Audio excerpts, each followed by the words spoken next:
नमस्कार मंडळी. महाराष्ट्राच्या राजकारणात सध्या एका नावाच्या चर्चांना उधाण आलेलं आहे.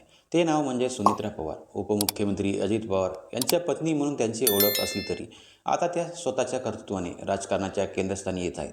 पण तुम्हाला माहीत आहे का, सुनेत्रा पवारांचे राजकारण हे केवळ बारामतीपुरतं मर्यादित नाही, तर त्यांचं माहेर आणि धाराशिव जिल्ह्याशी त्यांचं अतिशय घट्ट नातं आहे.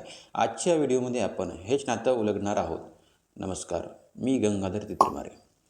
घराण्यातूनच राजकारणाचे बाळकडू सुनेत्रा पवार यांना राजकारणाचे धडे घरातूनच मिळालेले आहेत. त्या धाराशिवमधील मातब्बर राजकीय घराण्यातील कन्या आहेत. त्यांचे वडील म्हणजेच राज्याचे माजी मंत्री पद्मसिंह पाटील महाराष्ट्राच्या राजकारणातील एक दिग्गज नाव. घरातच राजकारणाचे वातावरण असल्यामुळे जनसेवा आणि समाजकारण हे त्यांच्या रक्तातच होतं. आपल्या वडिलांच्या मार्गदर्शनाखाली त्यांनी राजकारणाचे पहिले धडे गिरवले. धाराशिवची असलेलं अतूट नातं व सुनेत्रा पवार यांचं बालपण आणि सुरुवातीचं आयुष्य धाराशिवमध्ये गेलं. धाराशिवच्या मातीशी त्यांची नाळ आजही जोडलेली आहे. आजही त्या जेव्हा धाराशिवला जातात तेव्हा तिथल्या लोकांशी त्यांचं नातं एका नेत्यांचं नाही, तर घरच्या लेकींचं असतं.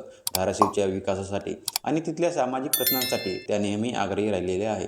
म्हणूनच सुनेत्रा पवार यांच्या प्रवासात धाराशिवचा वाटा अत्यंत महत्त्वाचा ठरलेला आहे.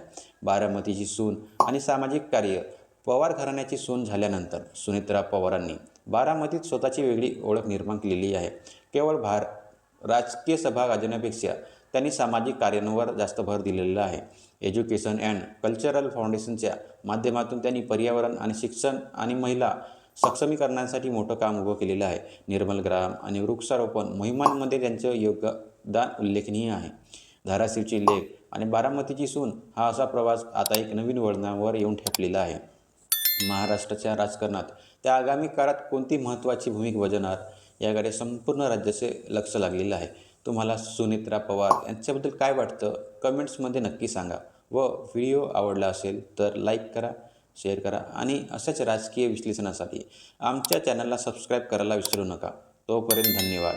चला तर मंडळी, पुन्हा भेटूया पुढच्या व्हिडिओमध्ये. तोपर्यंत पाहत राहा. नमस्कार मंडळी. धन्यवाद.